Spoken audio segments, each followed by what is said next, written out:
the second time I get to paint today, which is pretty spectacular, right? Had a private party earlier today, virtually. So I'm so happy to be here. I'm gonna vamp a little bit, right? Because we like to start kind of slow. Give everybody time to log in. I see we're holding steady at 32 though, so this might be us. While I'm vamping, I'm going to mention tonight might be a blow dryer night. I'll give you plenty of time to dry, but I think it's gonna be a blow dryer night. And let me explain why. We're gonna paint that whole background, and then we have to put a nice solid base under the pumpkin, and I'm probably gonna do that with black. But then I can't do anything else until that black dries. So find your blow dryers tonight because I think we're gonna need to use them, okay? I don't know what this finger is doing. It has a mind of its own. Blow dryer. Okay, so welcome to Painting Through the Pandemic episode. You know, someday I should probably count and figure out what episode this is. I don't know. It's gotta be in the 20s. Who knows? Doesn't really matter. I'm talking more and more now about opening the physical studio space. I have a couple private parties in early October. Fingers crossed, if those go well, then I hope to be open back up for the holidays, because that's the studio's busy time anyway. But I am still planning to continue virtually. The background will change a little bit. You won't have my house in the background anymore. You'll have the studio in the background, but you'll still be able to join me virtually, get your supplies just like we've been doing. We'll just have other people there with us. So that'll be kind of fun. And I'm still planning to record and post these up on the YouTube channel, Crooked Door Studios YouTube channel. With that said, I am recording tonight. I've already pressed the record button, so all of my nonsense is captured for posterity, evidently. Later tomorrow, I will, at some point, I always hate to say when because then my internet flakes out. At some point this weekend, I will post the video up to the YouTube channel when my internet cooperates. So you can always find it there. I just posted a couple days ago on Crooked Door Studio Facebook the YouTube channel link, so you can find the channel. So you can go back and find it there. Okay. So in the chat box on the Zoom, I have listed out everything you need for tonight. As with every week, if you don't have something, wing it. It'll be fine, right? It's what artists do. We make it up as we go. We just know how to make happy mistakes, happy accidents. I don't know. And we know how to get ourselves out of some of those oopses that happen. So, like always, before we get started, let's run through a list of supplies. I always like to make sure I have everything I need before I get started. So, apron. I have my apron on tonight. I know a lot of you have your Crooked Door aprons on. I still have some of those at the studio if you need one. Just let me know. So apron, paint shirt, make sure your surroundings are clear, and it's really easy, especially with the painting we're doing tonight. We're gonna paint that whole background first. We'll get into that in a minute, but as you paint that background, it's real easy to flip off the edge of the canvas with your paint. So make sure your surroundings are clear. Canvas, should have a canvas. Decide now if you're gonna go vertical or if you're gonna go horizontal.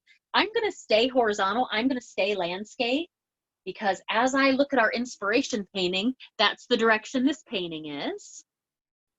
And I love that this pumpkin is so fat and squatty. I almost said squat and foddy. I got weird. So fat and squatty. I love that about this painting. But you could easily flip your canvas up the other way and have a big round pumpkin. You could have a couple pumpkins, up to you. So think about where you're gonna put this painting when you're done.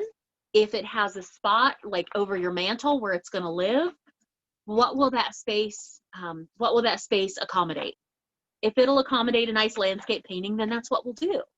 I usually do paintings based on where they're gonna go in my house or at the studio.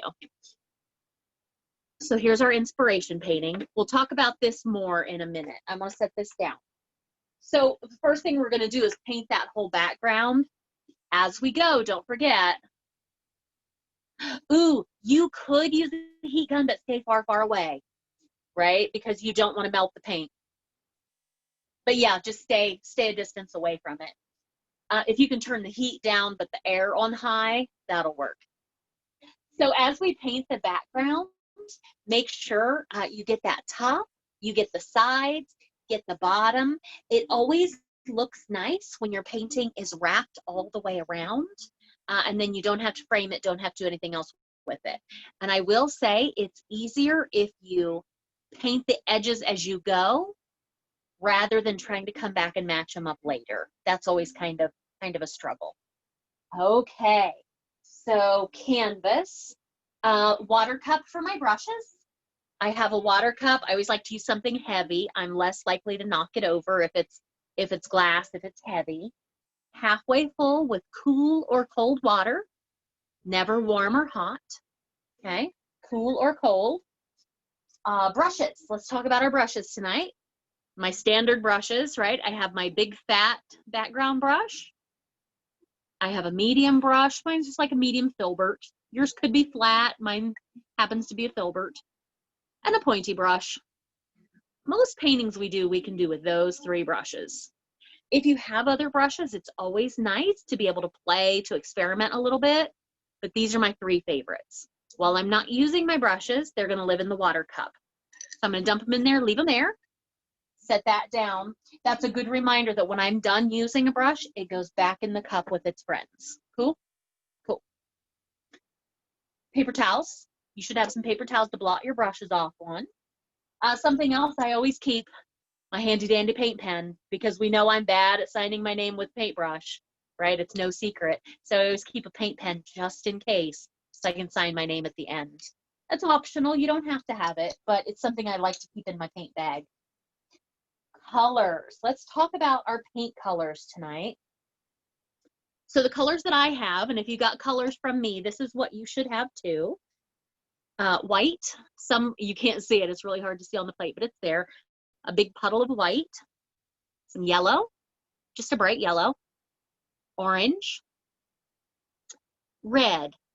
I don't know if I'm going to use red, but I couldn't rule it out right away. So red. If you don't use it today, you'll use it some other time.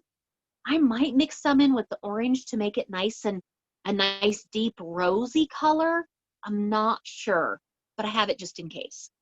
Brown. The brown I have is burnt umber. It's just like a milk chocolate brown. And then black. I'll mention this later on, but the way we're going to do this painting, let me get the inspiration. Let's talk about this. This is not my painting. This is just something that we found on Pinterest that we all really liked. And it says at the bottom, not my painting, inspiration only. So mine isn't going to look like this. Yours may not look like this. That's okay, right? It's going to be our version of this. Let's talk about how this is going to work, and I'm going to loop back around to the paint that we have. I'm going to paint that whole background first. I'm going to use black and white. I'm going to keep it pretty gray. Looks like they might have gotten a little red in here, but I think I'm going to stay gray. I'm going to go with black and white. Then I'm going to come in and I'm going to put my pumpkin shape on here and fill it in with black.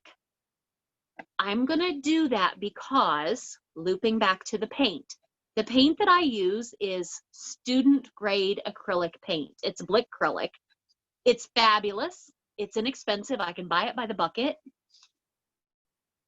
which makes it great for me. But because it's student grade paint, it means it's really, I don't know what I'm doing here.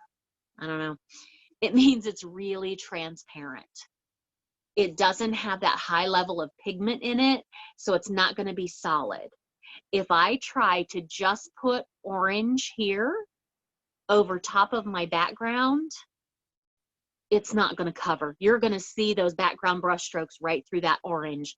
You cannot get enough layers of orange on there to cover. So the 2 solids, the 2 opaque colors that I have on my palette are black and white. I'm going to put black down under my pumpkin because I think it'll give it a really deep, dark, rich color. It'll give it, because you'll see a little bit of the black behind the orange. It'll give it that real deep, dark richness. I could put white back there, but I think I'm going to go with black to keep it nice and rich and deep in color. Okay? Ooh, I didn't talk very long at all tonight, did I? It's usually about 20 after before we get started. Well, I say we go ahead and get started. Okay, so you'll see every now and then I disappear, or every now and then, if you haven't joined us before, or every now and then I'm looking off at a random direction. I have my laptop over there, so I can monitor the chat box. I have everyone muted because with this many people, it gets hard for me to figure out who's talking and what's going on. But I do have my laptop open so I can, right, Jeannie? Actually sober, right? It's like a water drink. It's like a Kool-Aid. This is me sober. You should see me the other way. Anyway, but it's Halloween. Look, it's my skulls, right? Okay, I love Halloween. Okay, so every now and then you'll see me look off to the side. That's because I'm monitoring that. So if you have any questions, don't hesitate to pop them in the chat box. I'll try to keep my eyes over there on the computer. Let's get started, shall we? All right. Oh, one last reminder. I am recording, right? I mentioned that already. I am recording. So if you start to get frustrated, if it's not going well, if you're like feeling ooh, that sounds lovely. Barefoot seltzer. If it's not working out the way you think it should, take a breath, right? Maybe it's not your night to paint. Put your supplies away, clean up your stuff. I am recording, so this will be up on YouTube. Fingers crossed, hopefully tomorrow. Okay? Painting should be relaxing, sometimes challenging, but when you start to get frustrated, it's time to stop. Okay, that's always my little PSA to you. Don't let it get you frustrated. It's defeating the purpose then of relaxing and having fun. Let's get started. Big brush. Find your biggest brush. I always start by tapping it just gently in the bottom of the cup. I have older brushes and they could have a little bit of paint residue in them. They could be a little dry, a little crusty. I try to clean them, but I don't always do a great job of getting all the paint out. If you have new brushes, you want to do this because new brushes come from the factory with a starch in them to keep the bristles straight. So you want to make sure and get that starch out of there. Okay, I'm just going to tap it, just gently dry it off on my paper towel. Let's paint that background. I love how it's shades of gray. To accomplish that, those varying shades, I'm not going to mix it ahead of time. I'm not going to mix my paint ahead of time. I'm going to take a squish of white and a little squish of black, and you'll notice I'm going in the edge of the puddle, not the middle. And they're separate on my brush. I'm going to let them mix on the canvas. So I'm going to go side to side. Now, every time I take paint, every time I pick up paint, it's going to be a little different because I have not mixed my gray ahead of time. I'm going to take a chunk of white, a little bit of black, side to side. Oh, edges, first thing, get up there, get that tippy top.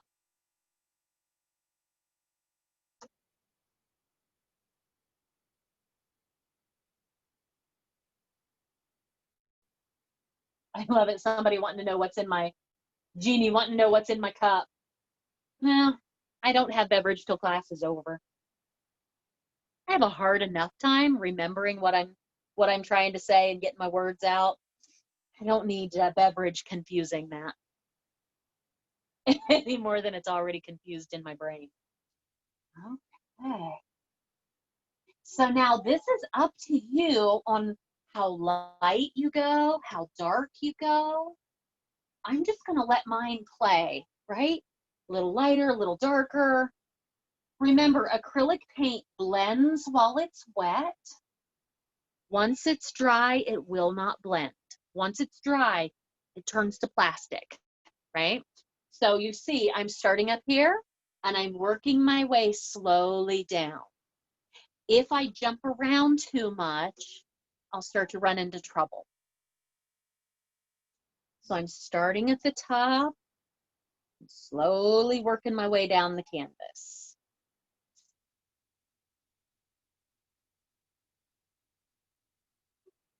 And I hope you guys are relaxing. I hope you have your music turned up.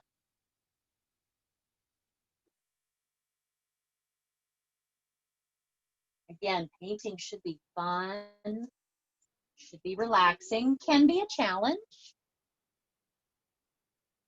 but don't let it frustrate you, okay?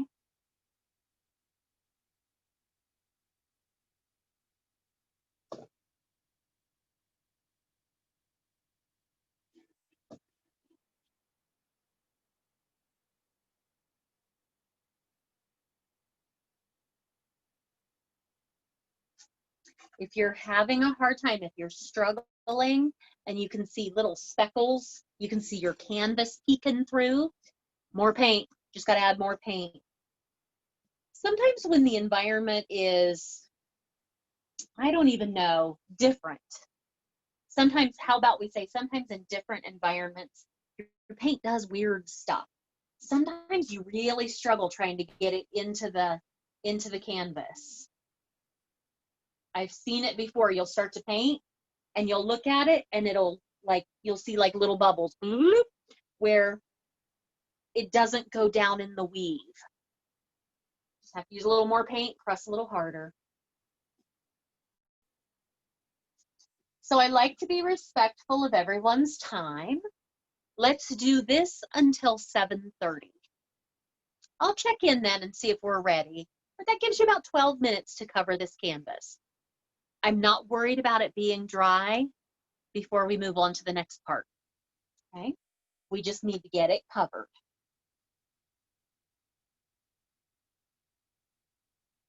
Ooh, that time I took black first instead of white. Got it a little darker.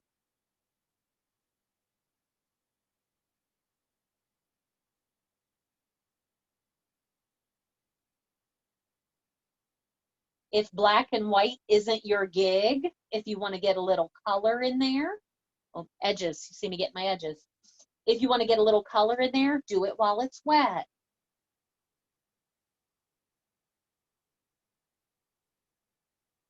I'm not going to. I'm going to stick with black and white tonight, I think.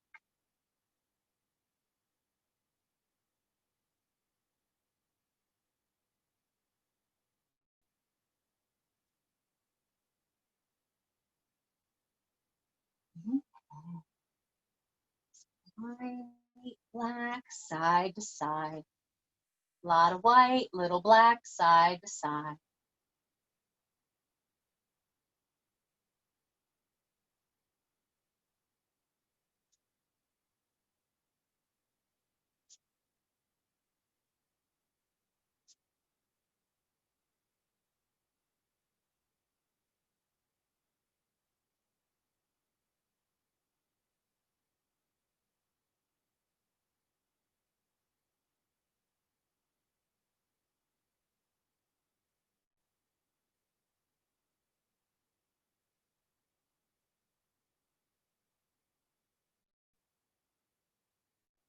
So again, we'll do this until about 7:30 and then I'll check in with you. And again, we do not need it to be dry before we move on to the next step. After the next step, we'll need it to be dry. So we've got this, and then we're going to put our pumpkin shape on and then dry.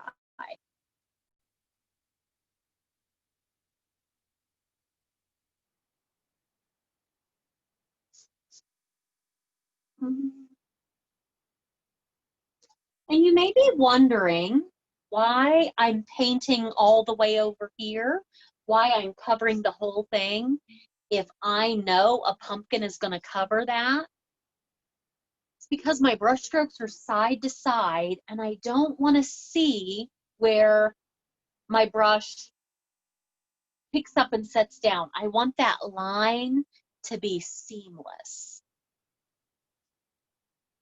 It'll take a few extra minutes for it to dry for us to get to the next step, but it's worth it, I think, for that look, to have the background in those long, smooth, seamless lines.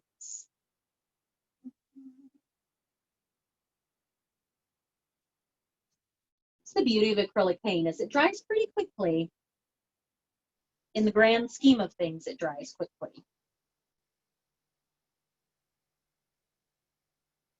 And if you haven't painted before, you may think, oh, this is taking forever to dry. So artists say acrylic dries quickly because a lot of us were trained in oil. Oil takes weeks, if not months, to dry. So when you're talking about paint that'll dry in 10, 15 minutes, that's pretty fast comparatively compared to oils.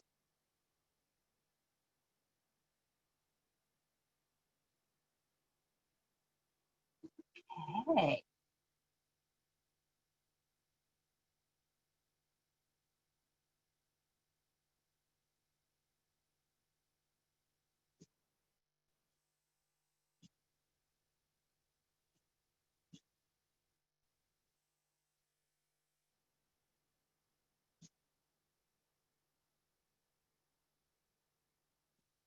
All right. That canvas covered.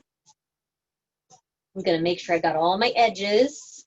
I know my edges on the far side are pretty naked, but I'll get those. Again, easier to do it now than it is to try to fix it later. Do it now while it's still wet.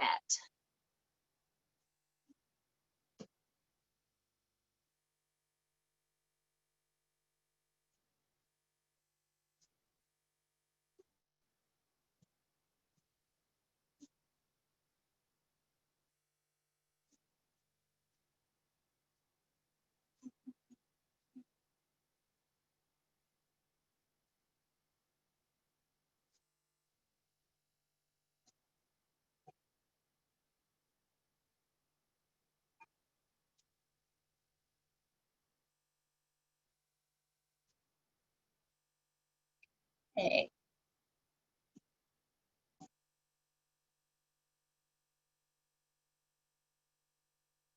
There we go. I'm gonna pick this up and hang it so I can get the bottom edge. We want to make sure at this point that we have the entire canvas covered all the way around.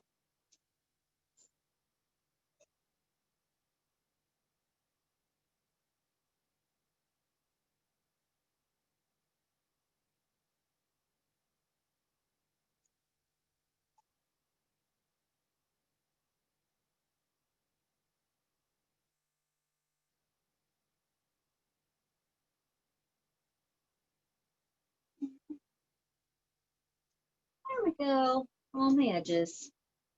When you're done, when your whole canvas is covered and you've got all 4 of your edges, brush in water cup and pop it in the water cup and leave it there. And about another 5 minutes and we'll get that, get the base of the pumpkin on there, and then we'll take a nice drying break.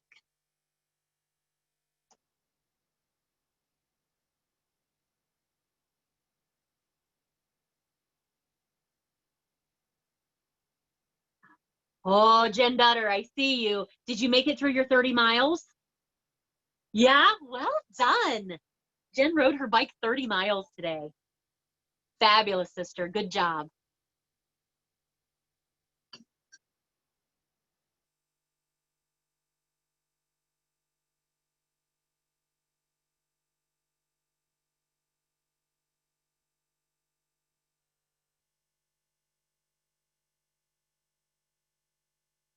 And Emily, there you are, Emily. Hi, honey. I was thinking in my brain, we always talk about food. We don't really, do we? I always talk about food and then you just humor me, right? So my husband and I have started this thing called surprise dinner. He goes and picks something up for surprise. Goes to some place that we normally go. So for example, last night it was Benny's, and picked up surprise dinner. Ordered something on the menu that we have never had before. Could be a little dangerous if you have very specific food tastes, which we don't. We're pretty open about everything. So ordered something we'd never had. I think I don't know what it's called on the menu, but it was like Greek pizza from Benny's. It was really freaking good. So, because you and I always talk about food, because I always talk about food to you, try surprise dinner. It's a lot of fun.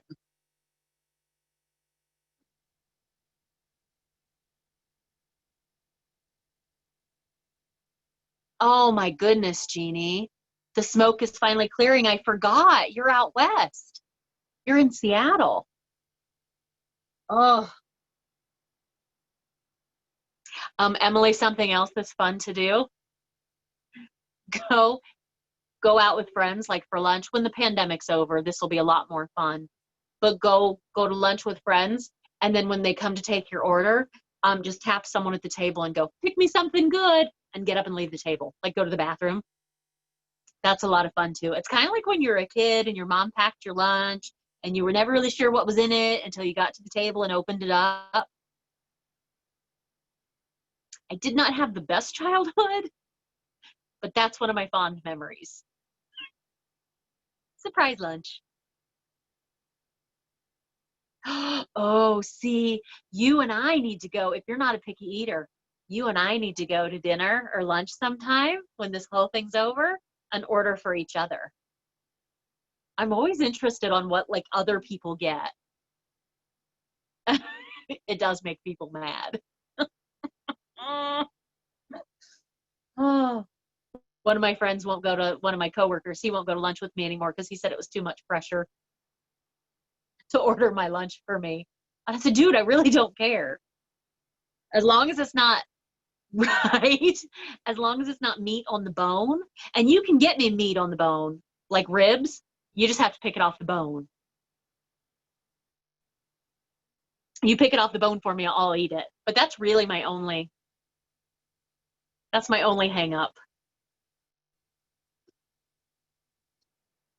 Ah.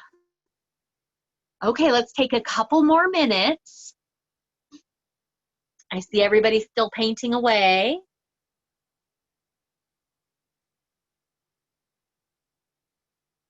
So a few more minutes, another minute or so, and then we'll put that pumpkin on there. See, I can't do it. Crawfish. I've been someplace before. I had jambalaya, and it was crawfish jambalaya, and it was really good. But they laid one like whole one right on top. Couldn't do it. My husband picked it off of there for me, got the meat and put the meat back in, and then I could eat it. But I couldn't. If it resembles an animal too much, I'm out. Fish at a fancy restaurant when they serve you fish with the head on, so you know what kind of fish it is. I don't care. But then yeah, I can't do it. Uh,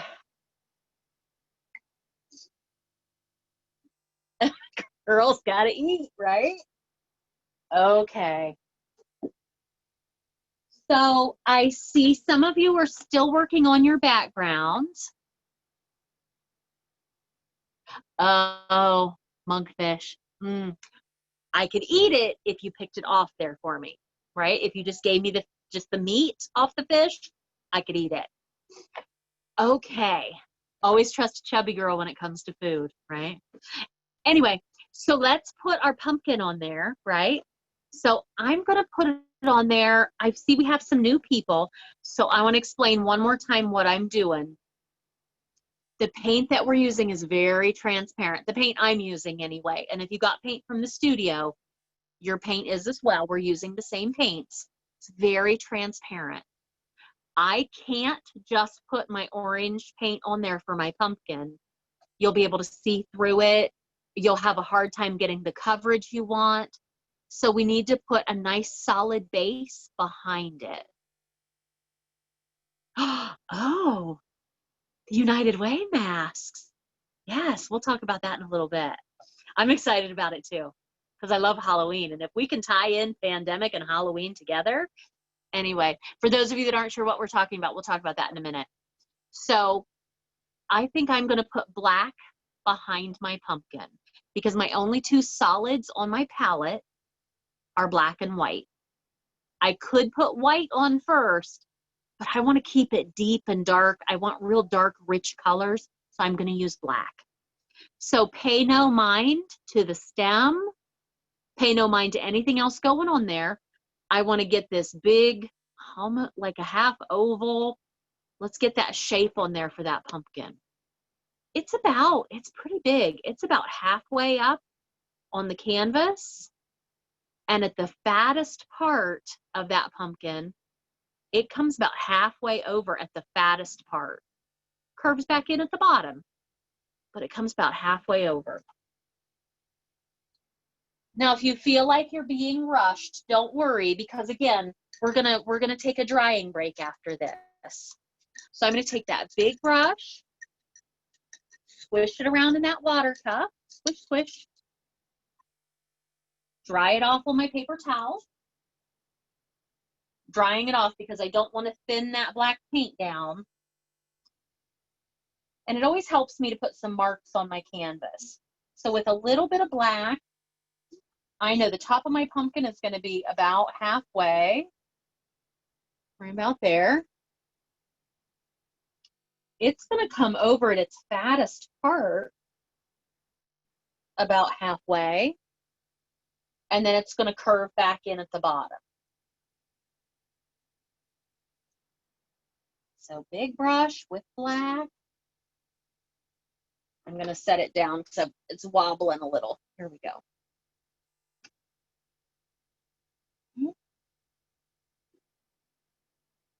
Look at that, just connected them, did it. So I've got a funny shape. I just looked at the picture. We'll round that out a little more. Round that out a little more. Okay, it's getting better. I like where I'm headed. I always start smaller. Once it's too big, it's hard to go back from that, right? And then I'm going to fill it in with black. And as I fill it in, I'm going to fill it in to help familiarize myself with the way. I'm going to fill it in once I have the orange. Once the orange is ready to go in. So my pumpkin has like a little belly button right there, right? That's where the stem is going to sit. And everything is going to come from there.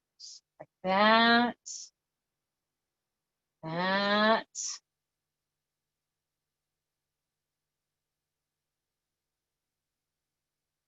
This doesn't really matter in the long run, but it's helping my brain become familiar with what shape that's going to be. How it's going to help me fill it in later with that orange. Because when we get ready to put the orange, brown, yellow on there, it will matter that we fill it in this way. And as I get over here to my belly button, it's straight up and down. Okay. So now we can't move on until this is dry. I'm going to say, ooh, maybe close to 8 o'clock. So that's a good 25 minutes to get your pumpkin shape on there. How about 10 till? How about 7:50? I'll check in with everyone. And I'm going to work on my shape a little bit, make sure this is all completely filled in with black. And then at 10 till, I'll check in with you and see if we're ready to move on then.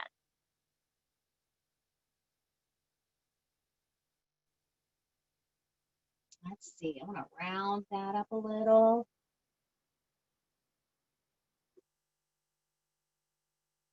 There we go.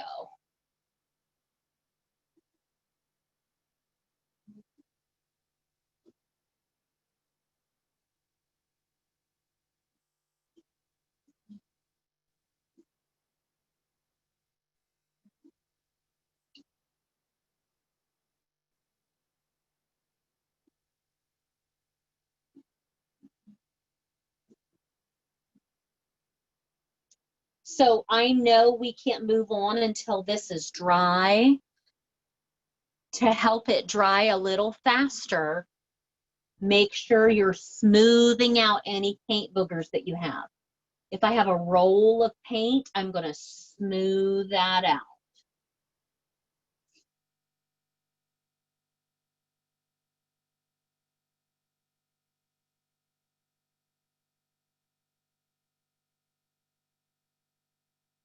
Okay. Pretty good about that shape.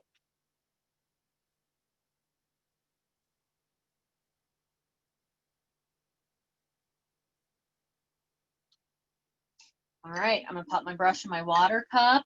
So about 10 till, we'll check back in. We're gonna want this to be dry, so head to your blow dryer if you need to. Once you have that black on there, you could take this opportunity to rinse your water cup out if you want. Up to you. Yeah, that's what I know. So about 10 till, we'll check back in. So let's talk about United Way masks. So the Crooked Door Studio is partnering with United Way of Union County. It's an organization that I believe in, right? Supports so many great organizations within our county. And everyone has been hit, every one of those agencies has been hit really hard by the pandemic. Studio's doing okay because you guys continue to take classes and donate online. That's what's helping keep my studio open. You're helping me pay rent. And that's all I really need right now. I have a day job. I actually have 2 day jobs. But the studio has to be able to support itself. So by you guys taking classes and donating money here and there, that helps me pay my rent, which reserves my studio space in the uptown. So I'll have it to go back to hopefully in October. But I'm a firm believer in when you're doing okay, you give back if you can. So studio's doing okay, so I'm going to give back.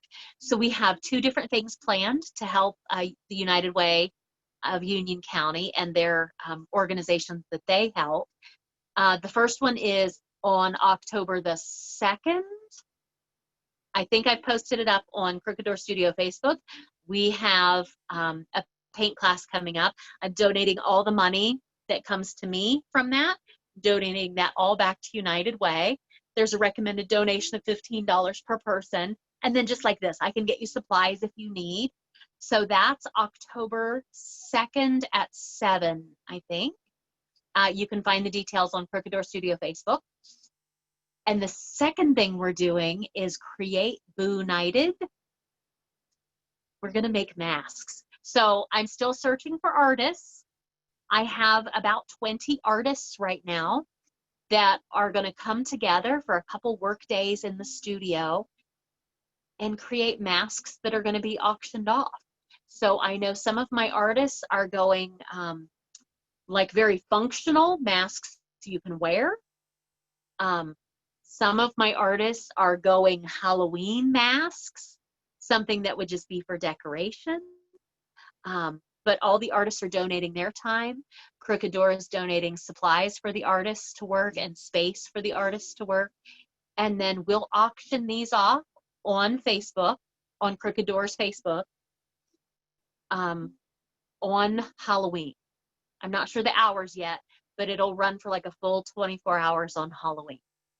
So it should be fun, a fun way to raise money, to do something a little different, to kind of commemorate our whole mask situation right now that we're all living in a pandemic. But that should be fun. So the person that commented that you're excited about the masks, I am too. I have a really fun idea for mine. I don't want to let the cat out of the bag, but I have a fun idea. Mine's going to be, you could wear it, but it's going to be very decorative. Oh, let me see, Jen Dutter. Yes. Oh, yeah, you did. Uh-huh. Yeah, you did. You got a little bling on there. Well done, Mama.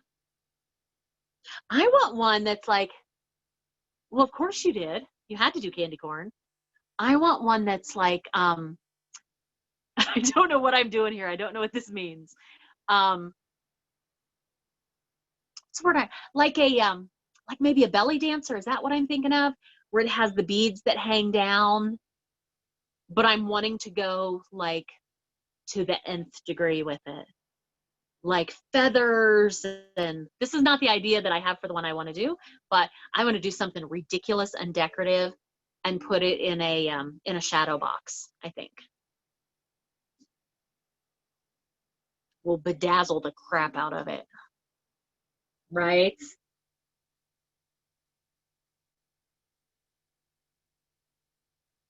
Okay, so about another 8-ish minutes, about 10 till. Mine's not going to be dry, so I'm going to head to the blow dryer. I'll be back. I'm looking at it in the light too to see where the rolls of paint are, to see if there's anything I need to smooth out. Because even if I blow dry it and I have a roll of paint, I could still pull through that. Oh my God. Rory, so are we thinking Jack and Sally?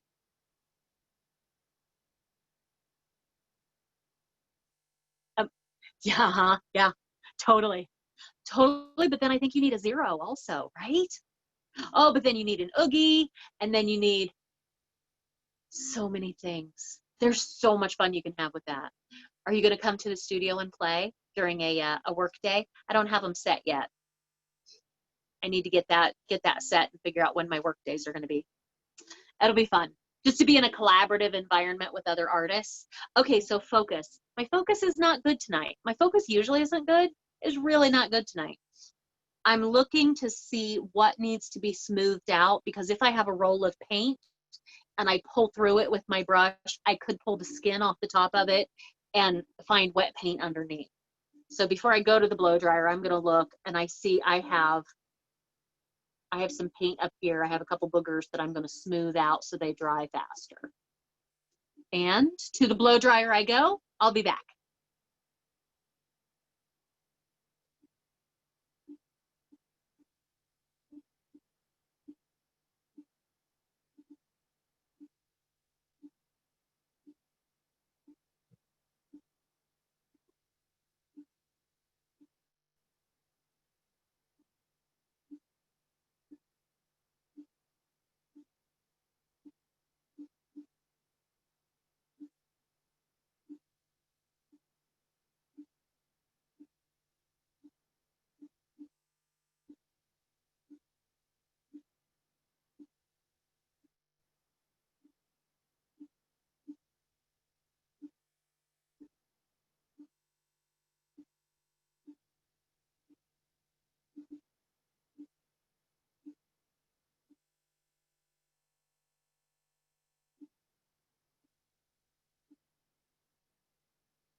Hey,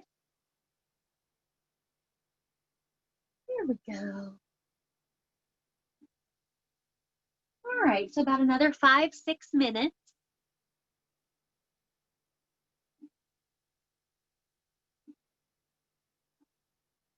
Oh, I love paper straws because they save the environment. I don't like paper straws because they start to fall apart before I'm done. Guess I need to drink faster, right?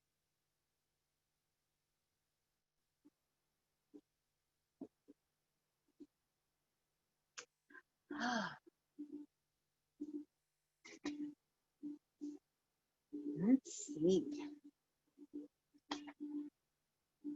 Oh, I'm excited to get that orange on there. So I always like to give you an idea of where we're going. So we're going to get our orange on there next. Oh, I don't have silicone. I have glass and metal. And the glass made me nervous, but they're actually like shatterproof and they're really thick. I have those. I don't have silicone ones. I might need silicone straws. But I have paper straws just for Halloween right now because they're black and orange and black and white. Oh, from Aldi's. Thank you. Thank you, madam. I will go shop. Because I drink with a straw. I drink everything with a straw. Weird like that. So we're going to put that orange on there, a little bit of brown. We'll get some highlights on our pumpkin, and that's where it's going to be really important to follow that round brush stroke. Take everything from, what did I call it, your belly button, your pumpkin's belly button. Everything comes from the belly button. Oh, good to know. Thank you. Straws. Okay. And then we'll get a little darker here around the belly button, around the stem. And then we'll pull our white whoopie woos out there, you know, whoopie woos. And then we'll put some little leaves. So that's the direction we're gonna go. Okay. But we don't want to do any of that until this is dry. And just a minute under the blow dryer took care of that for mine. And I do think while we have 3 minutes left, I'm going to take this opportunity and go rinse out. Before I do that, I'm going to tap, tap, tap that brush in the bottom of the cup, knock the excess paint off of it, and head to the sink. I'll be back.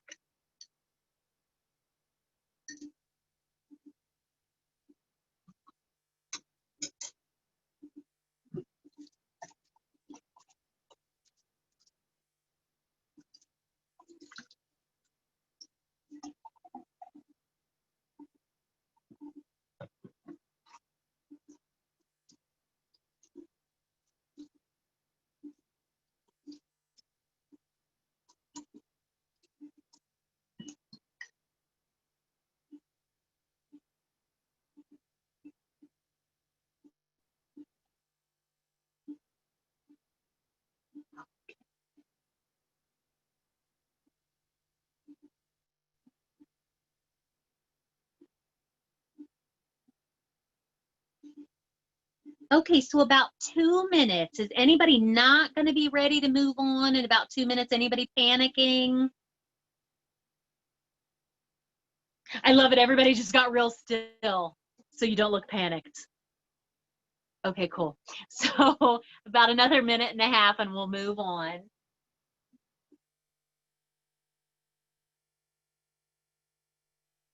I have rinsed my cup out. I got clean. Hello, Anita. I'm so glad you're here tonight, honey. I have rinsed my water out. My big brush is clean and ready to go. You don't have to rinse your water out. I just did because it was an opportunity. I had a minute.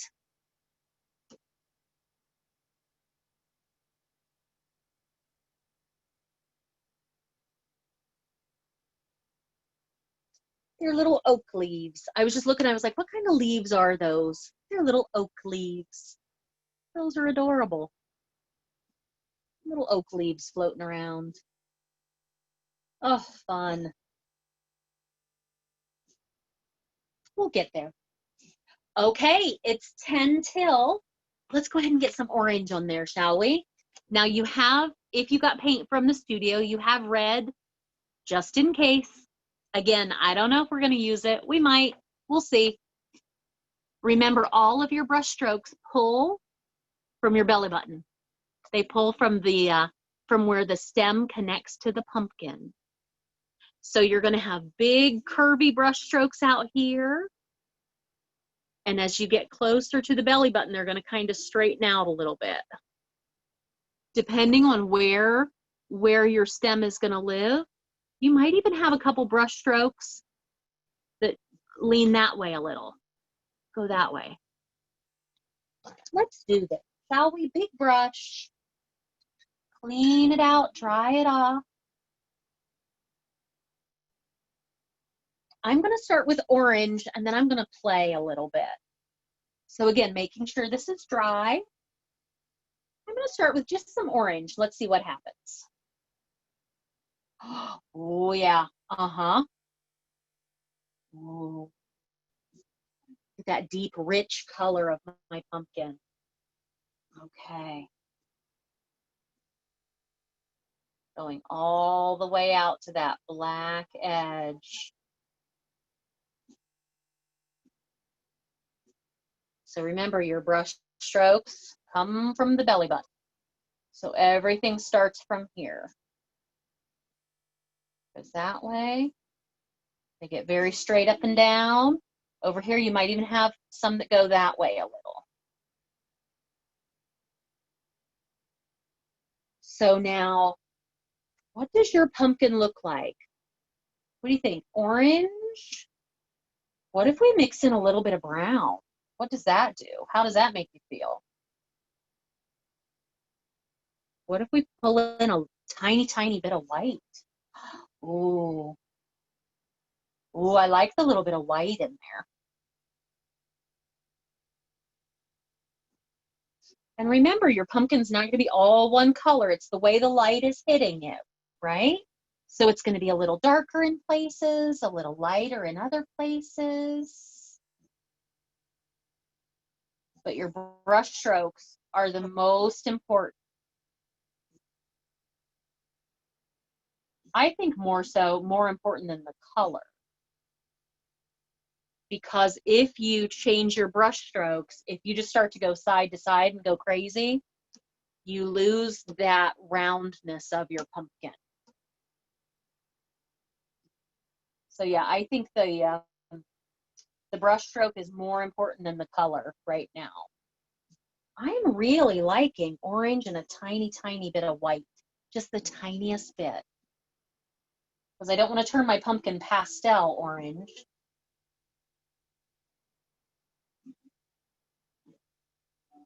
But I love what those little white streaks are doing in there for me.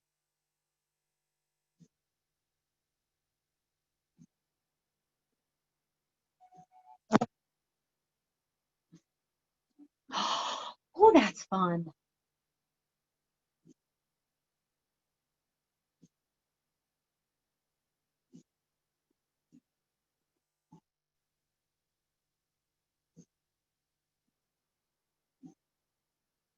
Okay.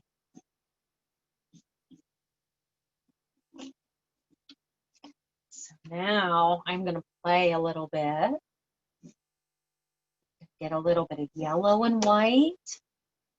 Get some highlights right there on the top left of my pumpkin.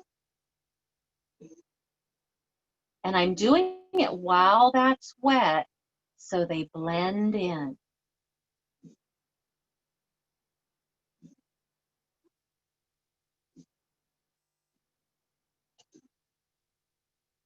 So I'm not laying yellow and white on top. I'm blending it. It was super weird the way I said that. I'm blending it. I don't know why I made it weird. I make everything weird though. I think it's a lot easier if you just acknowledge your weirdness early on in life and go with it. Ooh, ooh, and when that happens and you have too much yellow, it's still wet. My orange is still wet. So it's really easy for me to blend it right in, right? If I had laid that yellow on top, I might have been in trouble. Oh, I'm liking that. I think I want a little more white out here on this edge.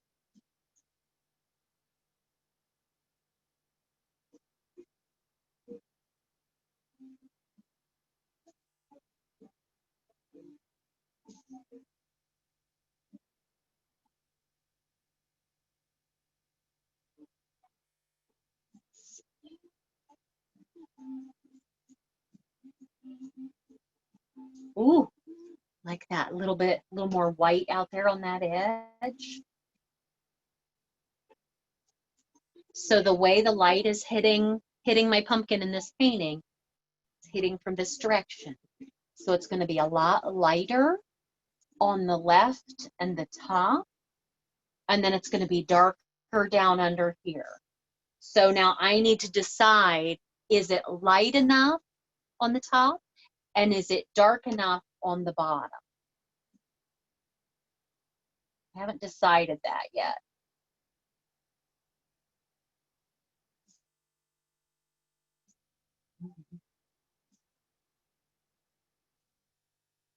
I'm still trying to decide if I'm going to add any red in there.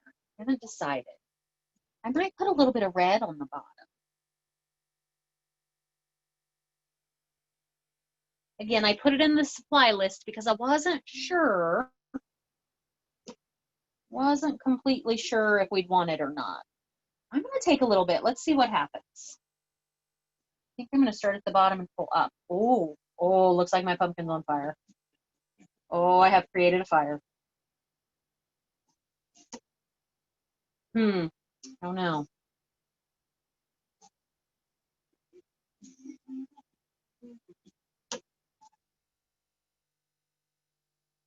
Maybe a little red, not a lot though. I think I'm okay with just a little bit.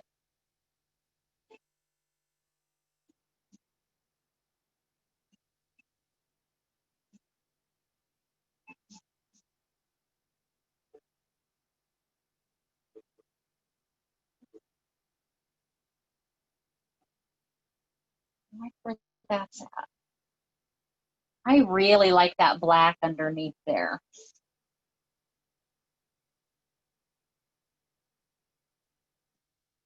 I think it gives it a nice deep dark color. Okay. So let's take a few more minutes. I see everybody's still putting the orange on their pumpkin. I'm going to ponder that for a minute, see if I want to do anything else with my color. And then my next step is to move on to a little bit of brown. So let's take a minute and think about it.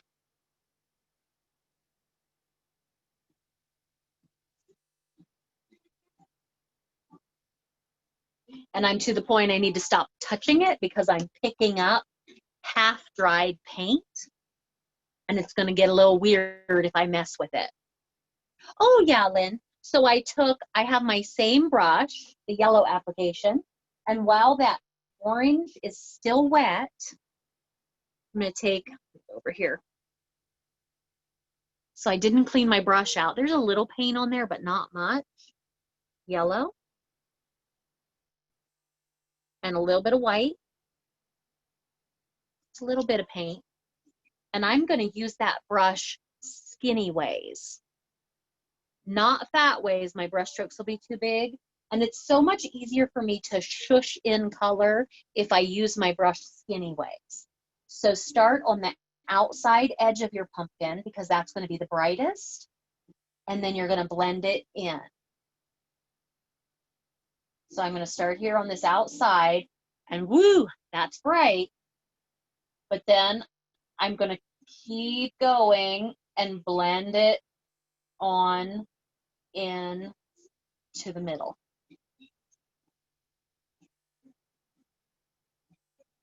That's why we do this while that's still wet, while our orange is still wet.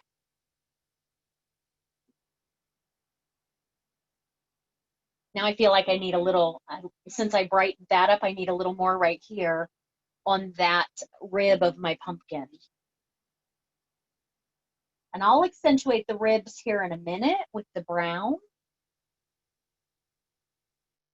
But I do feel like I need, starting here at the belly button.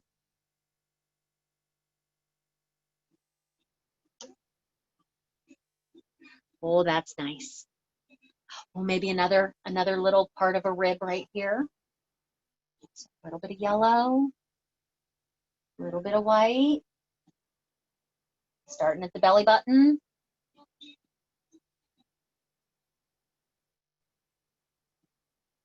There we go.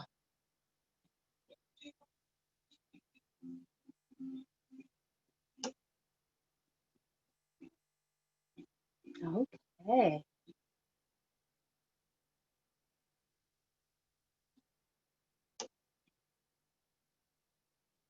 I'm so happy when we voted that you guys finally picked a pumpkin. Y'all know I've been ready to paint pumpkins since August, right? Since July, really. But I'm glad we finally get to paint one. Okay. So if I have my highlights, I need my darks. So now I'm looking at it and deciding, do I need to get a little darker from up underneath? If you feel you do, the way we took that brush with the yellow and white and we started at the belly button and pulled down and then kind of worked it a little bit, we're going to do the same thing with brown on the bottom. Let me show you. I'm not rinsing my brush out. I still have little bits of mess in there. So I'm going to take some brown with that messy brush. Pull this up a little bit here. And I'm going to start right down here. I can see my brush strokes. I'm going to pull up and let go.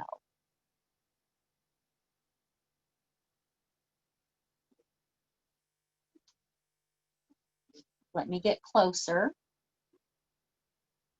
Let's get close so you can see what I'm doing. I think the difference with this is my yellow white up here. I used my brush skinny ways. Down here, I don't necessarily need to. I'm using it fat ways, pulling up and letting go. Pull up and let go. Pull up and let go. Just darkening that, because that bottom part of the pumpkin is going to be in shadow.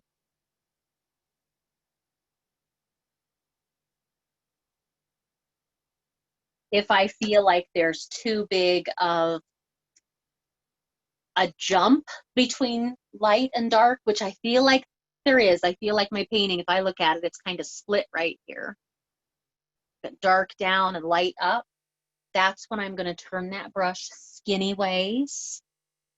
And I'm going to shoo, shoo, shoo in between those two. That helps me take a little bit of brown up, but not a lot. The skinny ways.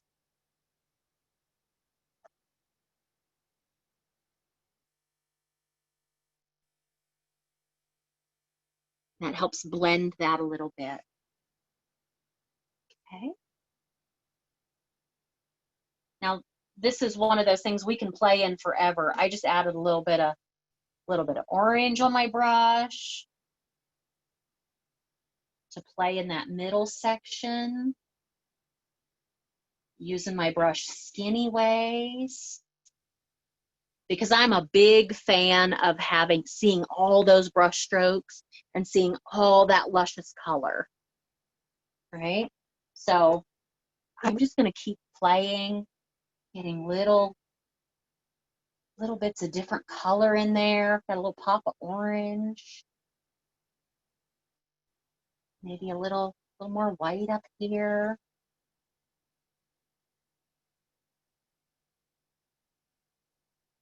You can stop anytime you want. I just kind of keep playing.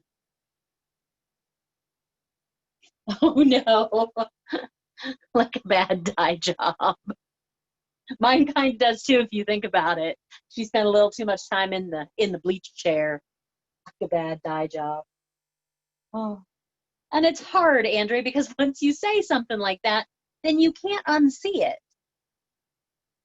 Once you say bad dye job, well, there you are. Okay. Let's put some spines in our pumpkin, and let's darken that belly button a little bit. Now you can use just brown if you want. I think I'm going to have to mix a little bit of black with it. I'm still using my big brush because I've had good luck with that so far. So I'm going to take some brown, still messy. I still haven't cleaned it out. Brown. And the tiniest bit of black, tiny, tiny, tiny to darken it. Just the teeny, teeny, teeniest bit.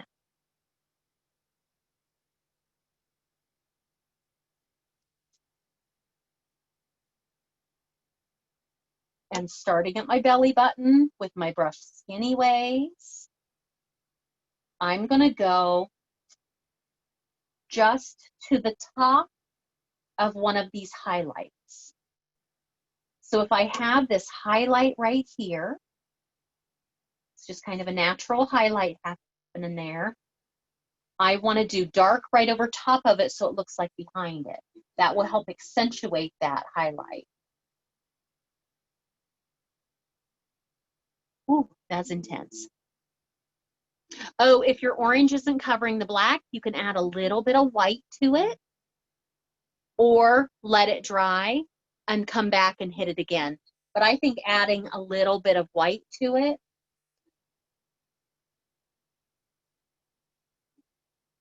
that's really aggressive. So I'm going to come back in and smooth over it just a little. And I'm going to do another one right here. Just adding the idea for where those spines would be. So brown, little bit of black. If that's too aggressive, wipe your brush off and just go back over it, soften it.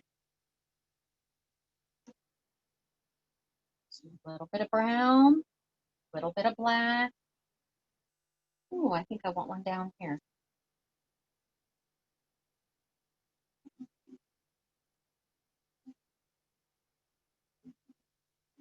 The idea of a spine right there.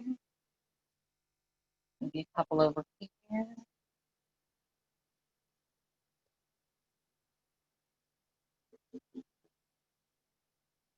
This one is really dark.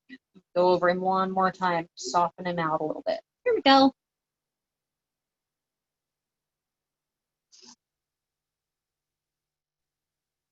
And what I want to make sure I do is I want to make sure where that belly button's at, that I get that dark. That's going to help set that down in like it's in shadow. So orange, a little bit of black. Just pulling out from there, darkening that a little bit.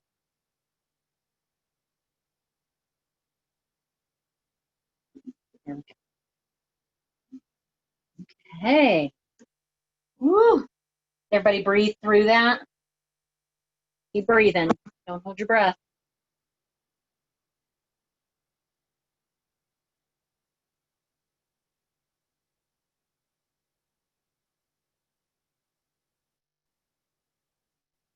You see, I just keep going over those dark lines with a dry brush, just going back over them while they're still wet, softening them a little bit, smoothing them out a little bit. And it's interesting. It looks really aggressive on my canvas if I stand and look at it. But if I look at a picture of it, like I'm looking at the reflection right now in my because my phone's on selfie, if I look at it this way, it looks really good. This one for me is a little dark. Nothing a little orange won't fix. There we go.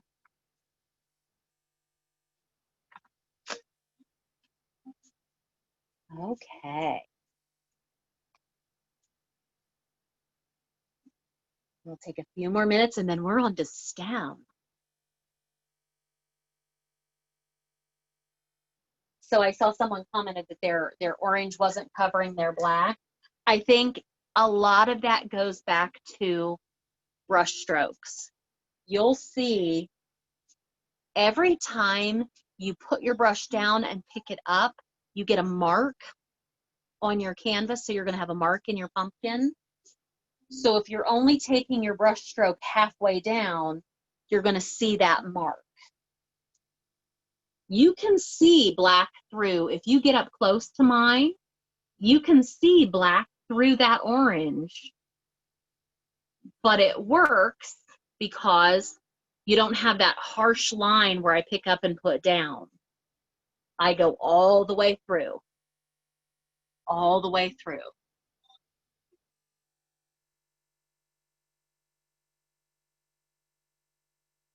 And part of it is the curse of student grade paint.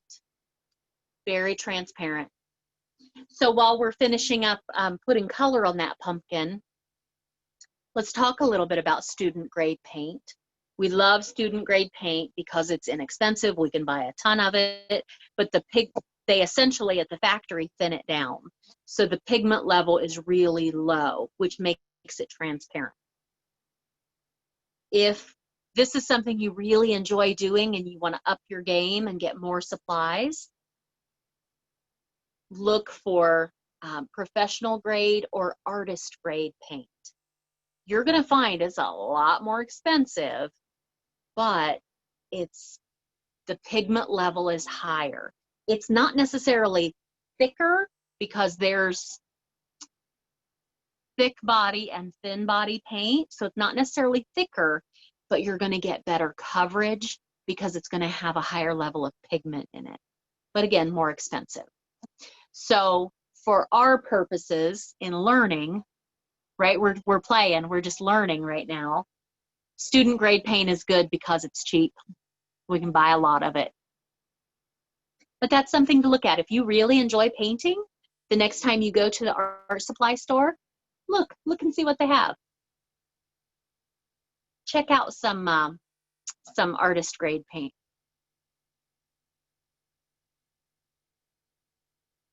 Okay. We need to get ready and put a stem on there.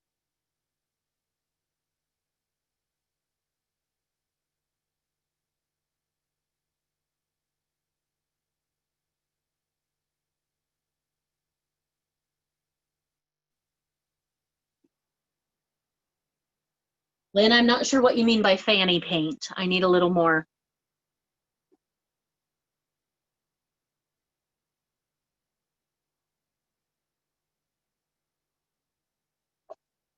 If you have paint that's not flowing well, add a tiny, tiny bit of water to it.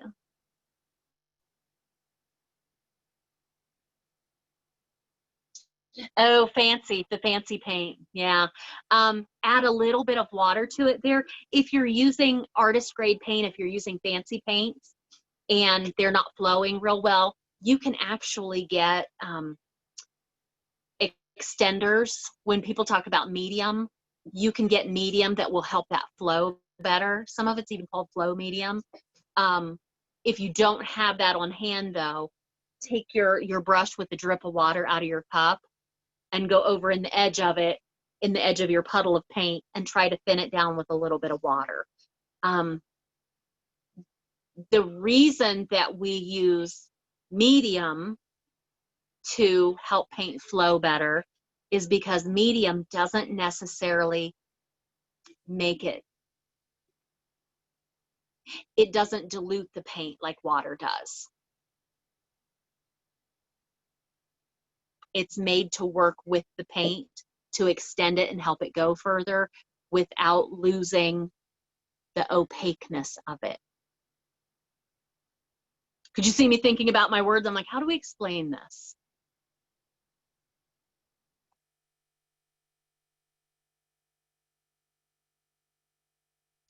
Okay. So I say, let's put a stem on there. Yeah.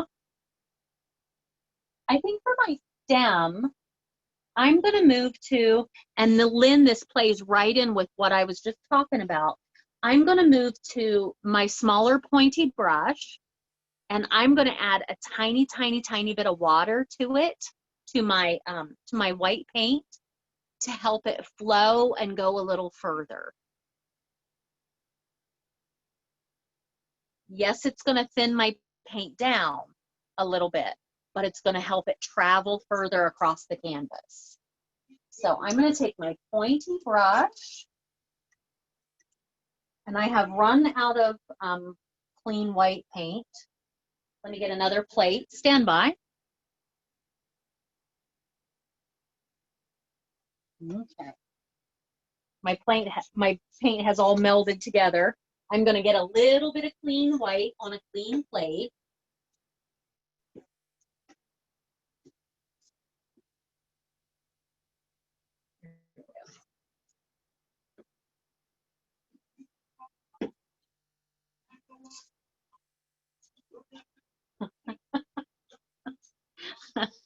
Andrea, because you said bad dye job, now I see the monster from Bugs Bunny.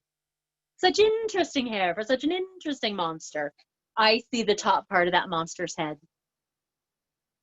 Oh, it's not even a pumpkin anymore.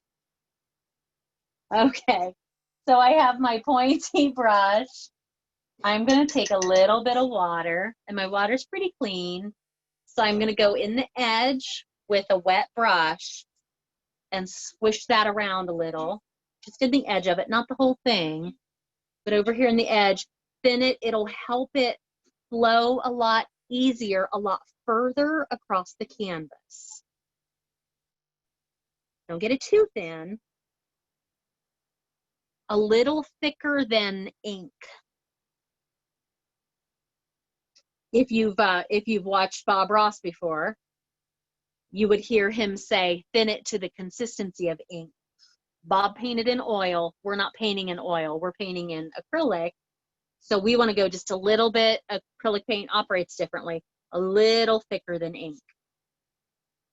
Okay. So I want to put my stem on there. In a little bit, I'm going to pull my stem down into my pumpkin, but that's still wet, so I'm not going to do that yet. I'm going to start right here where I know my background is dry. I'll bring my stem into my pumpkin later. So with my thinner white paint, I'm going to put I think it's like a witch's hat. That's kind of hard to see. Get a little closer. Right? Not touching my pumpkin yet because it's still wet. I'll come back later and do that. But there I have the start of my stem.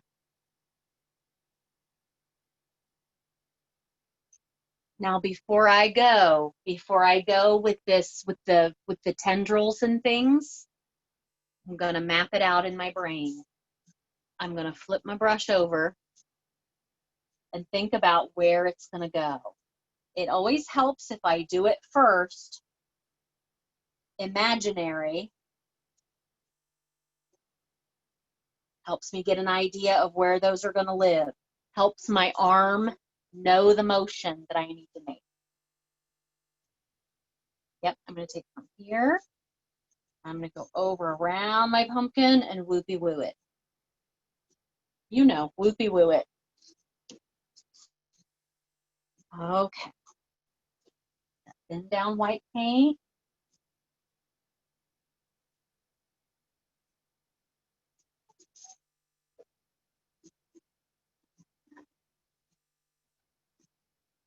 Ooh, that was fun. Whew. I think each time I get white, I'm gonna have to create a new little thin puddle. And I love curlicues. My curlicues aren't gonna look like their curlicues, and that's okay.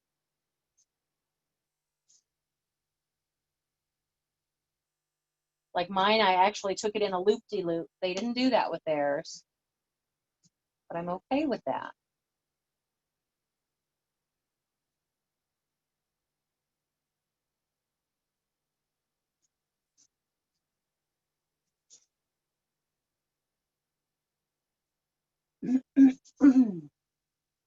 Oh, that's fun.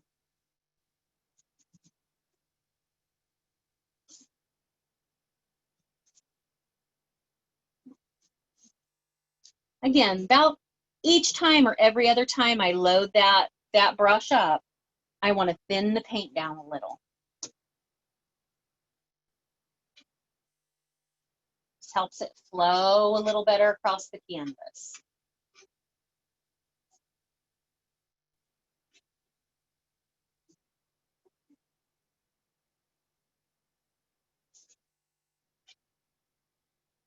Okay. So let's see, we have whoopie woos everywhere.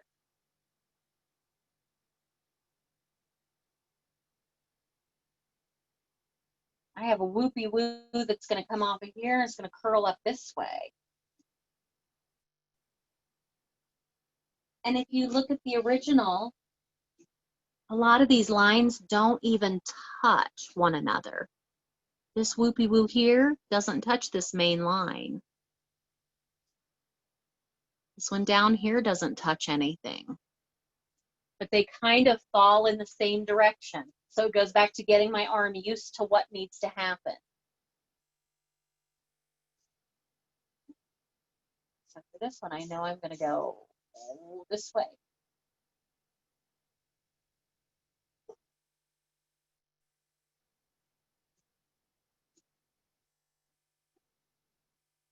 So I'm going to put all of my curly cues, my whoopie woos out here while I'm letting that pumpkin dry.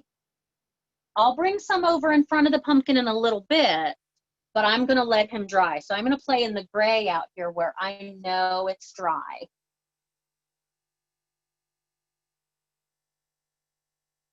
And I think I've shared with you all my tricks now when it comes to curly cues. Thin the paint down a little bit each time. Each time you get paint, get a new thick, thin it down a little. Flip my brush over and get my arm used to where I want to go. Get that feeling. And then flip my brush over and go. And you will very rarely see me go back over a curly cue because it's really hard to do again and get the same line and keep it nice and thin. That means you have to be happy with whatever happens. This one is started out thin, it got a little thick, got a little thin and almost disappeared, got thick again. I'm going to be okay with that. I'm not going to try to go back and fix it because that's when it starts to get fat and out of control. And I don't have a hand that's steady enough for that. Let's see. I want another one right here. Oh, that's fine. And again, mine are different. Mine aren't what are on the painting, on the original inspiration. But it's what I feel. I want to do one, just a line right here.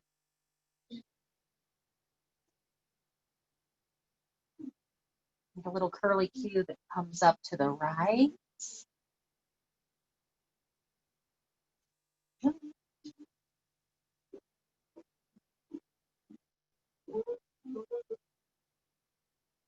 Now I know because I've taught so many of these classes, I know this is something that people can find frustrating. Just breathe, right? If it's not happening, walk away. Don't let it get you frustrated.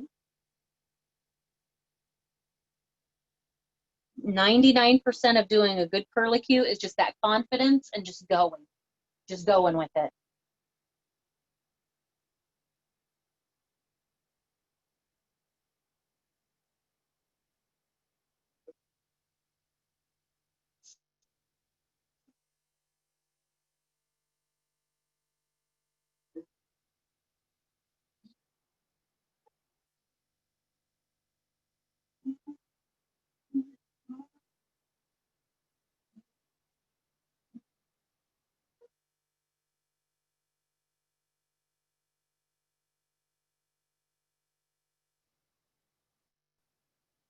Okay, I'm gonna get ready and head over onto my orange, over onto my pumpkin.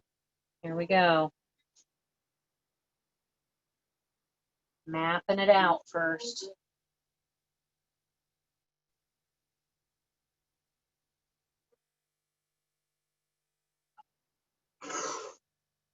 Goodness.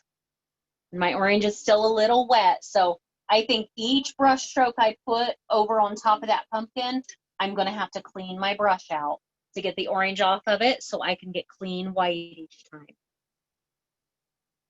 So I've got my white that's thinned down. I'm gonna do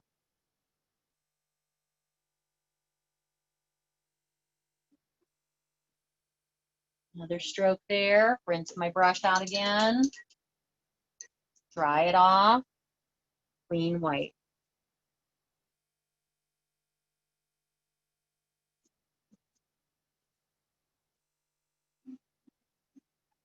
Clean it out. Dry it off. Clean white. Each time I put my brush to the canvas on that pumpkin, I have to clean it out because my orange is still a little wet.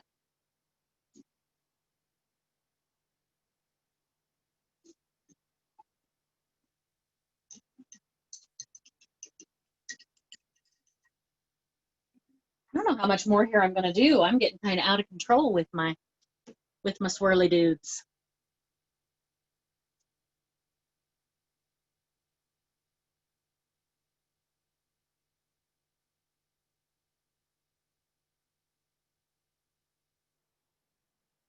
I need something else right up there.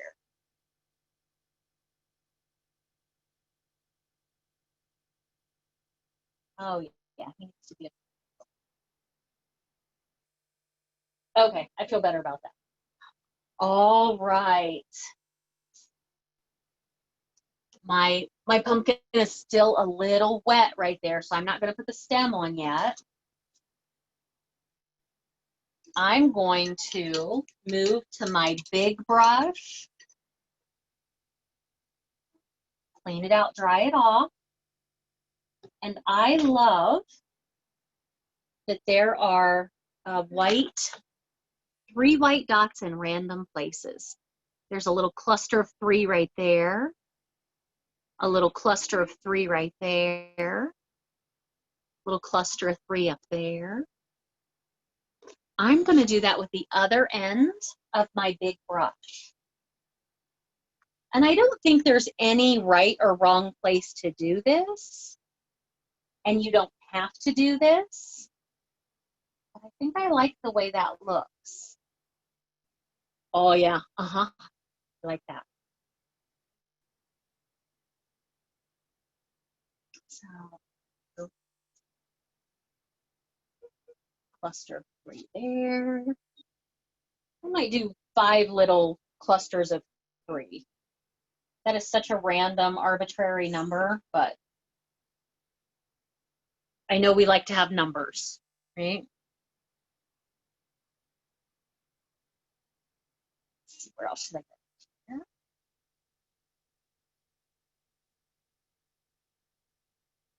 I think if I had to explain why I was doing this where I'm doing them wherever I have a natural split. I think in my brain, that's what makes sense. So this curly Q comes down and this one goes off to the right. So right there where those split, 1, 2, 3.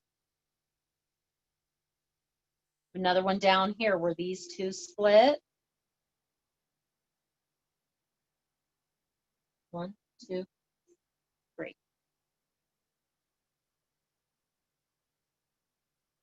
Yeah, again, very arbitrary, but I think if I had to explain what I was doing, that's what I would say. Wherever you have where they diverge, 3 little curly or 3 little dots.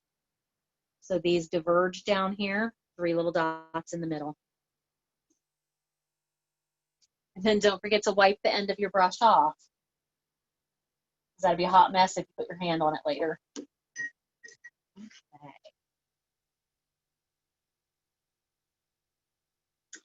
Feel like we all need to take a minute to breathe. I just looked over and everybody's like super serious. Inhale, exhale, let it out. Oh, don't hold your breath. We're doing this, it's happening.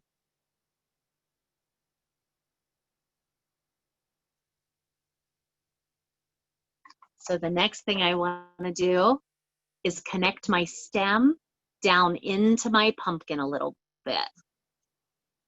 It's like little points connected down into the pumpkin belly button. Let's do that. Pointy brush with white.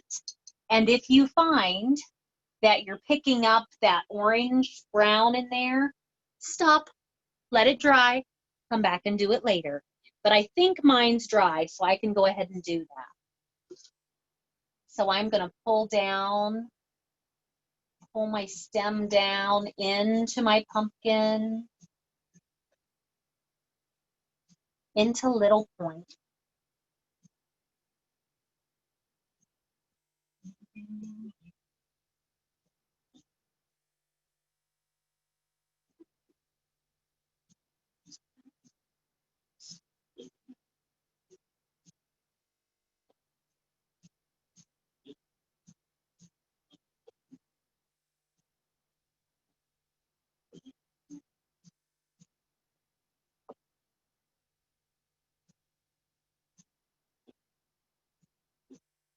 There we go. Need to thicken that stem up a little bit. Here we go.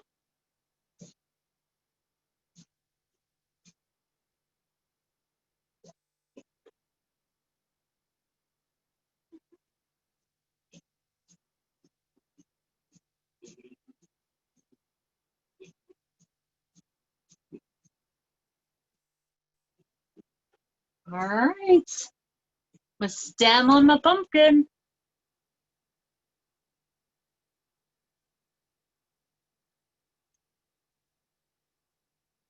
Okay. We have come to the leaves.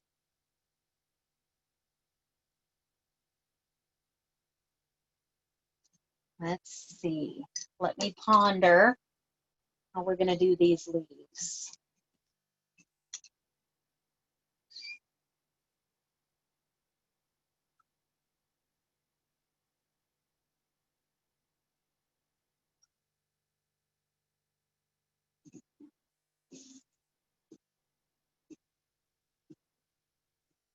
I think that's it. Okay. So our leaves, this might be where you add a little bit of red in there. But let's talk about the shape of our leaves. We're going to do the colors first, and then we'll put little, the idea of little vein and a little stem. And I think the easiest way to do those leaves is to do just a really gentle little smile. Come straight up. This is going to be the tip point of the leaf. Created, what is that, an anchor maybe? Not quite. Not quite an anchor. From the point, I'm going to swoop out and swoop. And then do the same thing on the other side. Swoop out and then swoop between these two.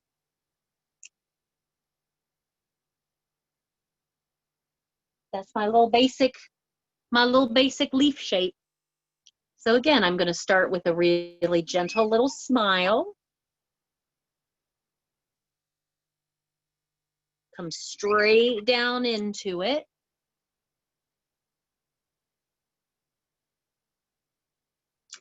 And then, you know what, you could start it like a Christmas tree if you wanted, right? And then inside curve there, and inside like an hourglass curve there. My little basic leaf shape. So now my leaves are, let's start with our pumpkin orange. I'm going to use my pointy brush. Remember, whatever color you use, you have to add a little bit of white. So I'm going to go with some orange, a little bit of white. And those leaves are around where the white whoopie-woos are. And it looks like there's 1, 2, 3, 4, ooh, 4 orange. 1, 2, 3, 4, 5, 6, 7, 8, 9, 10. Ooh, 10 yellow. And then a couple reds. So I'm going to start with orange and a little bit of white, just a tiny bit. I'm just going to dig in. So like I just said, let's do a smile, a point, all the way down to the middle of my smile. I'm going to get closer here. So I did my smile, my point down in, and then, oh, if we do like an arrow, and then hourglass. Hourglass out, and fill that in. No, a little leaf shape. And these are going to be all different kinds of shapes and fall colors, because they're all fall leaves blowing in different directions. And because they're blowing in different directions, I'm going to flip my canvas for the next one. Because what did we say? 4 orange ones? Feel like I need an orange one. Ooh, right here, maybe upside down. So, gentle smile. Point down into my smile.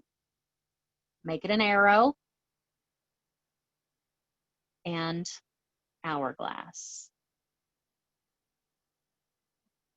Fill it in.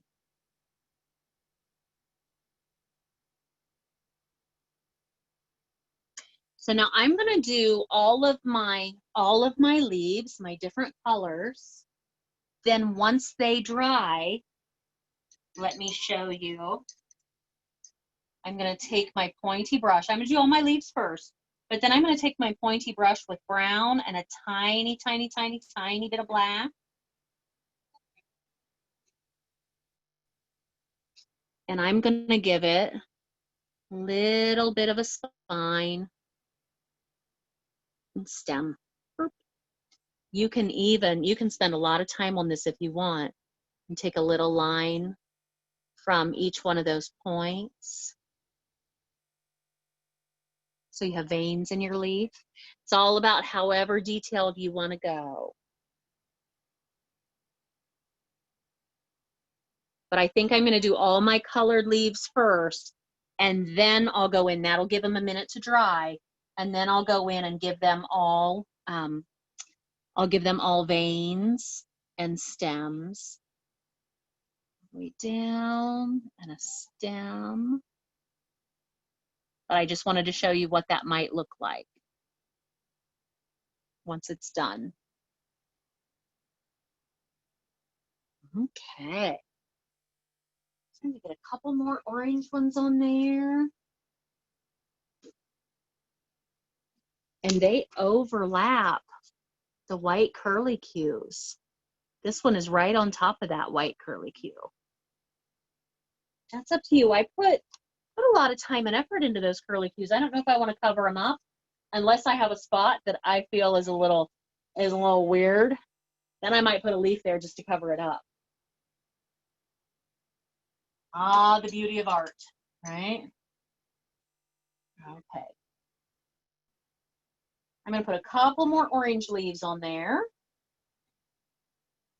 And yep, I'm going to put one here to cover this up because I don't like that fat spot right there.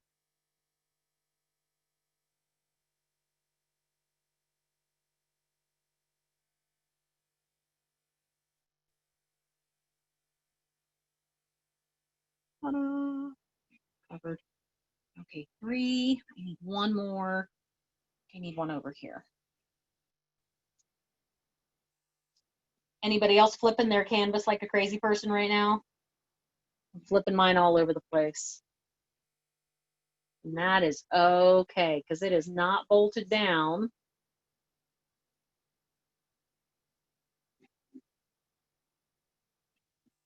I'm going to make my life easier by flipping it around than trying to maneuver and do something that my hand doesn't want to do.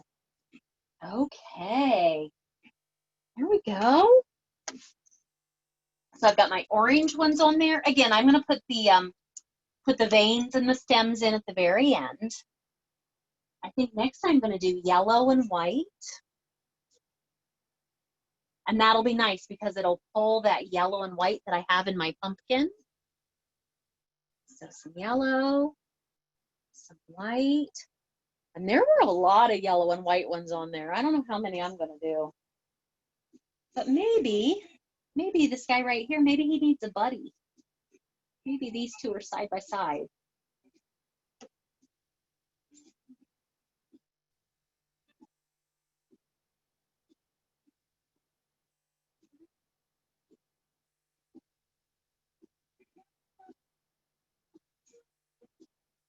It's funny, I'm still saying it in my brain as I do it. I'm using a lot of white and a little bit of yellow, I guess I should say. I'm still saying it in my brain. Let's see if I do one right here. Gentle smile. Point to the middle. Arrow the end.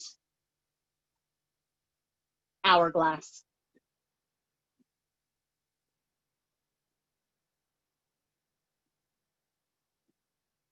It's funny, I have to say it or I'll get lost, right? I'll get lost at some point. Let's see. I might add a tiny, tiny, tiny bit of orange into that yellow and white. See what that does. Again, it's fall. It's all those beautiful, lovely colors. All right. Let's do one up here. Smile. Point to the middle. Arrow. Hourglass.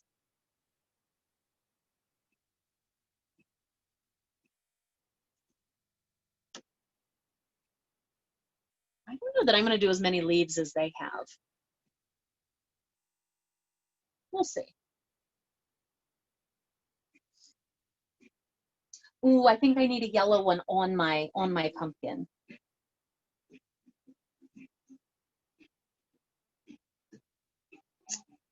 Maybe, is it going to go?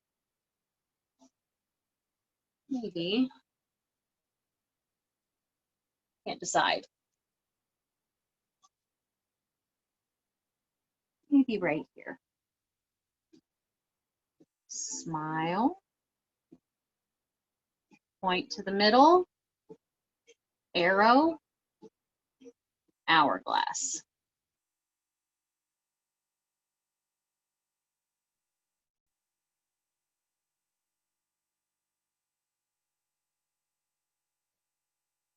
Okay. They look weird now, but I know they'll be okay once I get the stems on them and the veins. They look a little odd right now. Maybe one right here at the edge. Smile. Point. Arrow. Hourglass.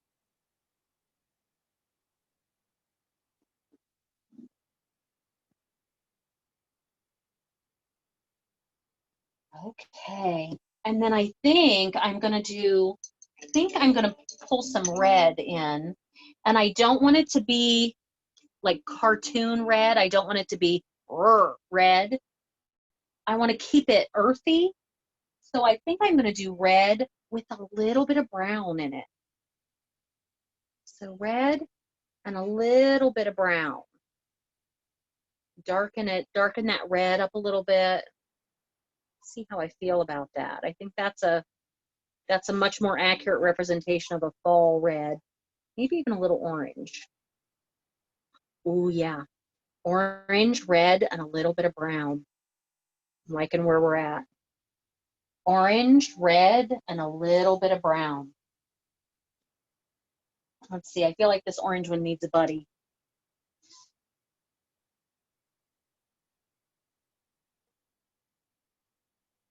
Oh yeah, uh-huh. Orange, red, and a little bit of brown. I like that color.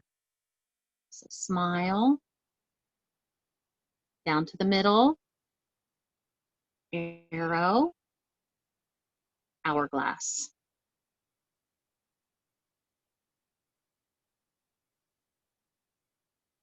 Fill it in. Oh, I like that color.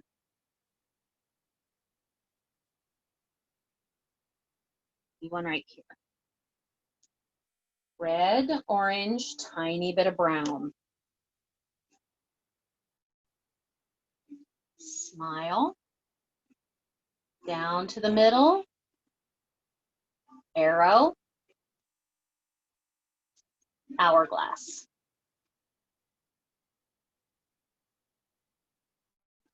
Fill it in.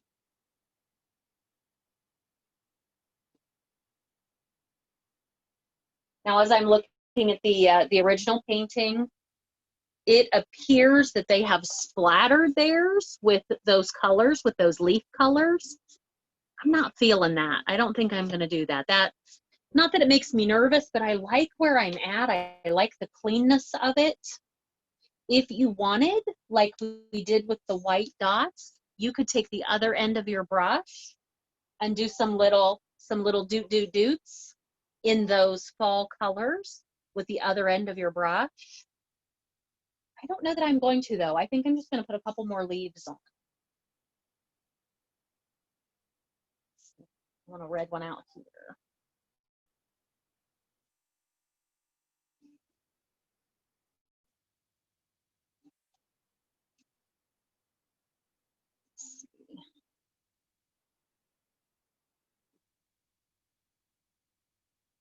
Remember, keep turning your canvas so your leaves are in all different directions.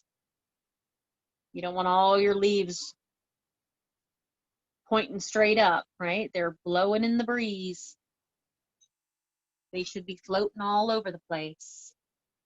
I think I need a red one here, and then I think I'm nice and balanced.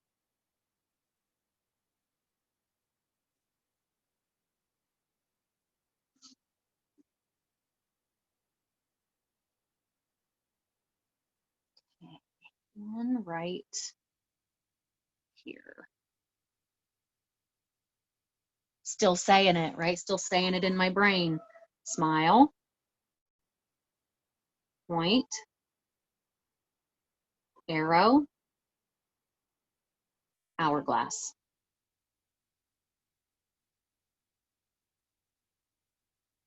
Fill it in.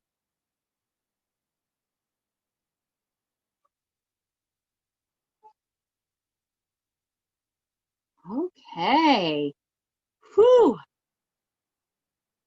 For a painting that was that felt like it was going to be easy, this felt pretty intense tonight.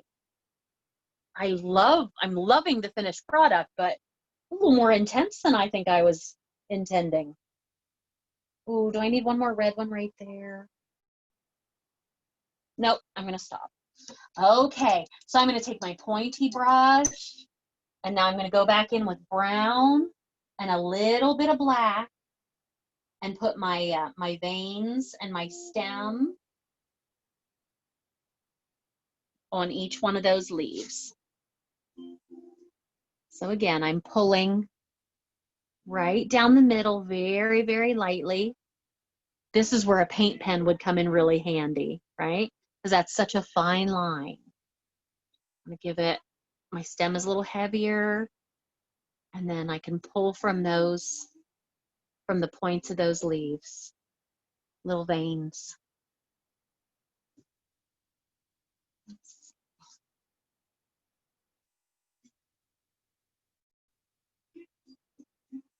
Right down the middle. My stem is a little heavier.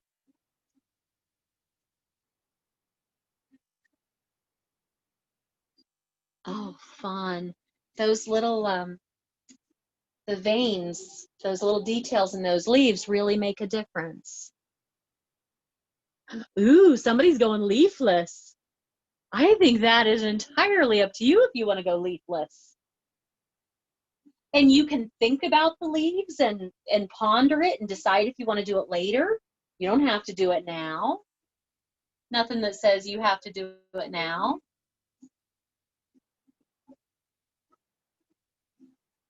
But we are getting really close to the end tonight, my people. So I feel like this is one of those paintings where I feel like some of you will continue to play. That's okay. We're all going to finish at a different pace tonight. You can put a lot of detail in this if you want to. I'm still thinking about those different colored, the splatters that they put on there in different colors. I think before we end tonight, I might use my big brush and put a couple dots. I really like the 3 white dots. Around some of the leaves, I might do leaf colors in little 3 dots. And I figure if I do it, then you can decide if you like it and it's something you wanna do. But we'll learn on mine. We'll see how we feel about it on mine. I want to get all my stems and things in here first.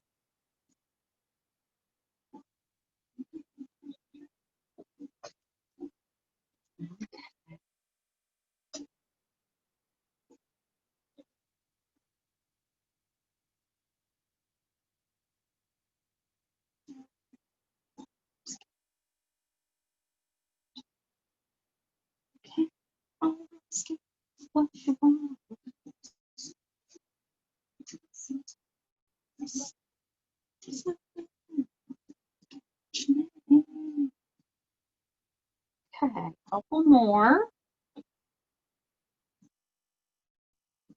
Okay.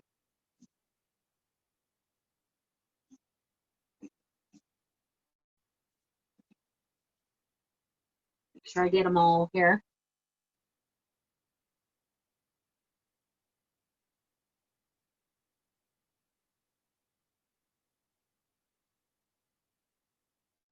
Oh, one more. So remember, this video will be on YouTube tomorrow, hopefully, if all is right with the world of rural internet. Okay. Oh, I really like that.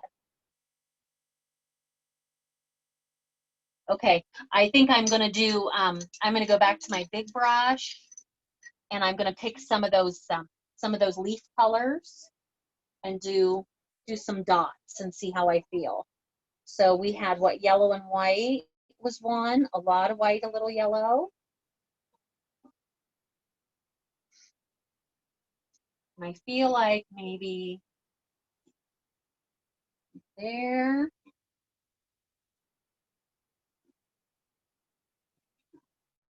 And maybe here.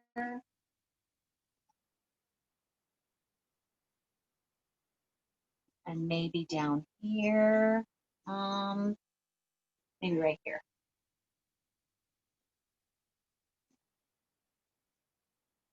I don't know how I feel about that. It almost feels too much.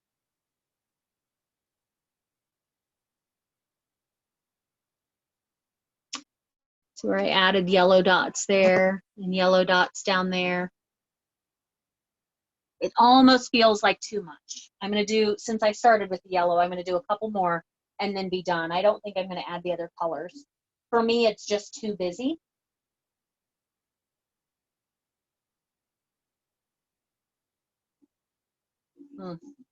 Struggles.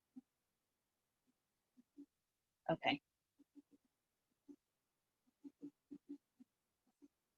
Yep, I'm going to stop because it's going to get too busy and I'm not going to like it then. And I'm feeling pretty good about it right now. So we are getting near the end. I think I might be at the end. I might do, I feel like I want another little swoosh on that curlicue maybe. If I get to the point that I'm like, maybe I'm done, but I'm not really sure, I'll take a picture of it on my phone and then walk away from my painting, turn my back to it, and look at the picture.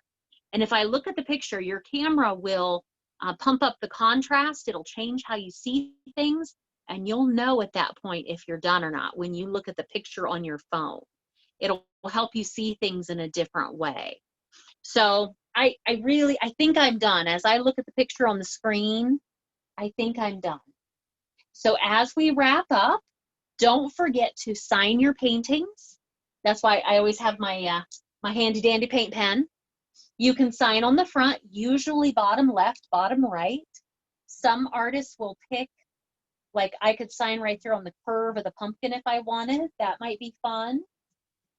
If you don't want to sign on the front, you can sign on the edge, or you can sign on the back. If you sign on the back, never ever here, always out here. If you sign here with a marker, a paint pen, even paint, it could bleed through. So always on the edge, okay? So I think I'm gonna call mine done. I'm gonna go ahead and sign it. And I think I'm gonna sign right here on the edge of my pumpkin. And we will call this done at 9 o'clock. It's about 4 till. That gives you 1 hour. That gives you until 10 o'clock to send me private message Crooked Door Studio or email me a picture of you with your painting. At the end of that hour, so at 10 o'clock, all the pictures that I have, I will collage them all together and push them out as our group picture on social media. Okay. Yep, I think I'm gonna sign right here on the edge of my pumpkin. S 20. There we go. Done. It's there, just kind of blends in underneath that leaf. And because I've signed it, calling it done. I see everybody still just working away. So I am going to go ahead and call this done, call it done at 9 o'clock. I'm going to stop the recording now, but then I'll come back on and give you the opportunity to unmute and chat for a little bit if you want. Ask questions if you have questions. But for ending the video tonight, thank you all so much for joining me. It's been great. Another episode of Painting Through the Pandemic. It was nice to see you, Anita. I'm so glad you could play. You could come and hang with us for tonight. So thank you all so much. Let's go ahead and stop the recording.